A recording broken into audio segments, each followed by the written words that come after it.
Deixa eu só passar uma informação aqui antes da gente colocar os melhores momentos. Nosso companheiro, né, Andrei Camp, jornalista, advogado, especialista em direito esportivo, né, ele manda aqui sobre as confusões. Ele diz que o Atlético deve ser denunciado e punido com base no artigo 213 do CBJD, que fala em perda de mando de campo. A punição pode ser cumprida no Campeonato Brasileiro, inclusive, já que a Copa do Brasil terminou, né? É uma notícia que é ruim para o Atlético, porque se não ganhar a Libertadores, como eu disse, o brasileiro pode ser fundamental para chegar na Libertadores do ano que vem. Obrigado, um abraço para Andrei Camp, nosso companheiro. Seguinte, vamos colocar os melhores momentos aí para a gente começar a falar um pouco mais sobre o jogo de hoje, né? Um primeiro tempo mais equilibrado, um segundo em que o Atlético ficou mais com a bola, mas quem criou as melhores oportunidades acabou sendo o Flamengo. Vamos começar pela escalação, Alex. Queria ouvi-lo sobre as opções de cada treinador, né?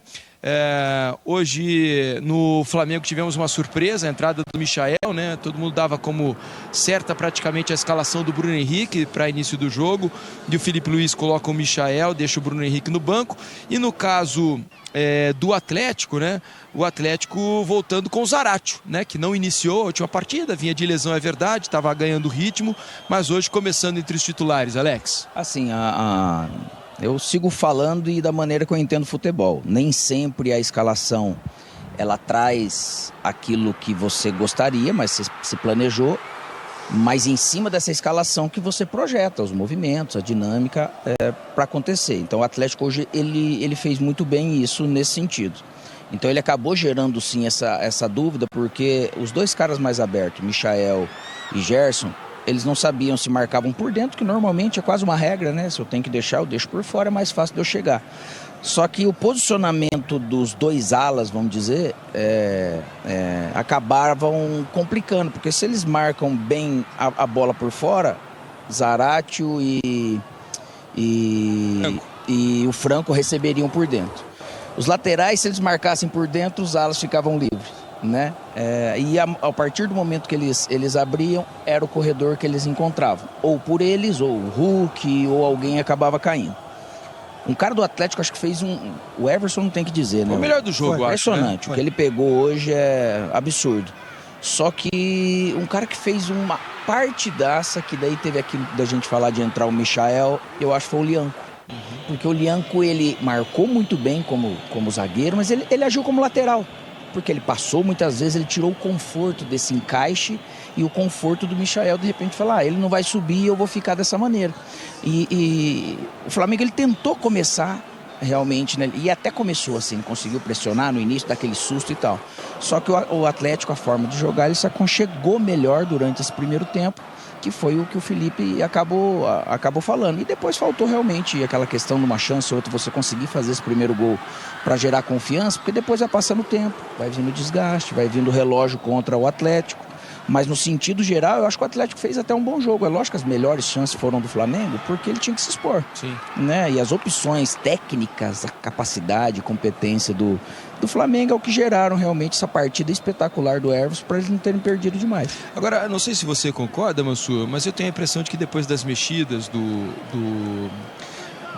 Milito, o Atlético piorou em campo. Acho que ele acabou abusando da bola aérea na área, né? E não é aquela bola aérea em que o jogador faz o cruzamento da linha de fundo, por exemplo, para pegar o atacante de frente. Quase sempre as bolas vinham da intermediária, pegando os zagueiros do Flamengo de frente, quase sempre levando muita vantagem sobre os atacantes do Atlético. Sempre pode ser ordem de treinador, tá? Porque às vezes o treinador ele não pede isso, só que você dentro do campo, às vezes você fica sem alternativa, ansioso. Aí você acaba agindo de uma outra maneira. Acho que isso acabou facilitando muito a tarefa da defesa do Flamengo. Só o Atlético termina o jogo com 30 cruzamentos, mas 72 passes longos tentados, né? Pois é.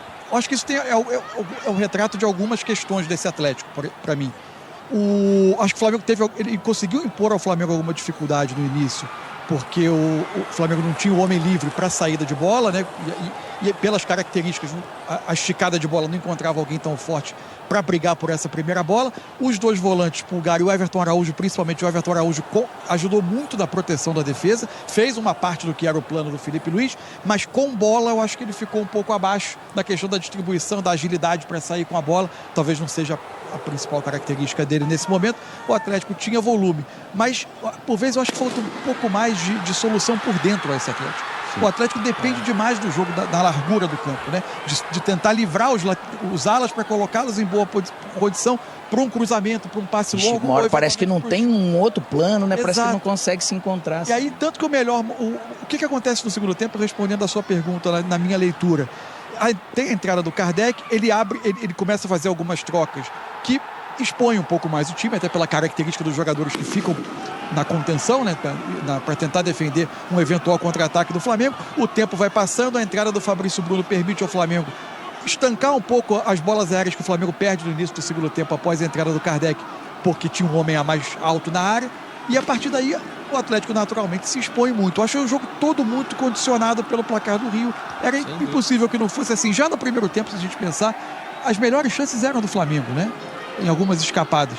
E o mérito, acho que foi também conseguir mover um pouco esses encaixes do Atlético, né? Sempre com a atração de um jogador. O Wesley não era o lateral que já recebia a bola, que já esperava o ataque chegar já aberto na direita. Chegava por trás, obrigando o Zarate a correr com ele, que era o encaixe dele, e quase sempre levando vantagem. Foi muito bem o Wesley no jogo. E no segundo tempo, os espaços, a entrada do Bruno Henrique, o Flamengo consegue explorar as costas da marcação do Atlético. No todo, assim, o Flamengo sofreu até menos do que se podia imaginar. Não houve um momento do jogo em que se criou um sufoco que parecia que o gol ia sair a qualquer momento. Acho que o Atlético não conseguiu gerar esse momento dentro do jogo. É por aí. É o seguinte, vamos a mais um rápido intervalo. Na volta, Gabriel Milito, técnico do Atlético, vai falar aqui no Troca de Passes sobre essa derrota, a perda do título da Copa do Brasil para o Flamengo.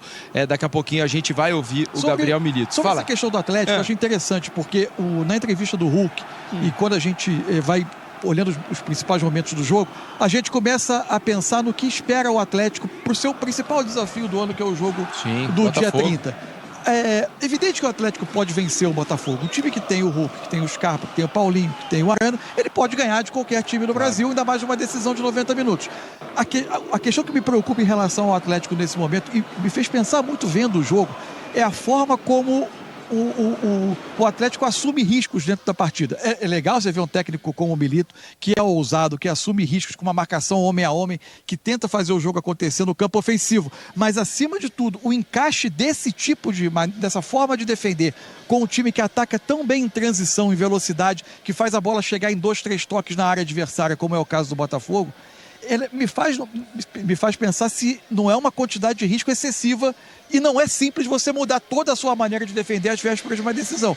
Não estou dizendo que o Atlético vai perder para o Botafogo. Estou dizendo que ele tem qualidade técnica para ganhar o jogo, mas ele assume uma quantidade de riscos com essa forma de defender diante do que é a maneira de atacar o Botafogo, com jogadores rápidos, fortes, velozes, que atacam muito bem em transição, que o Atlético pode, se não tiver cuidado e não ganhar muitos duelos individuais que se estabelecem numa marcação homem a homem, ele pode se expor muito no jogo.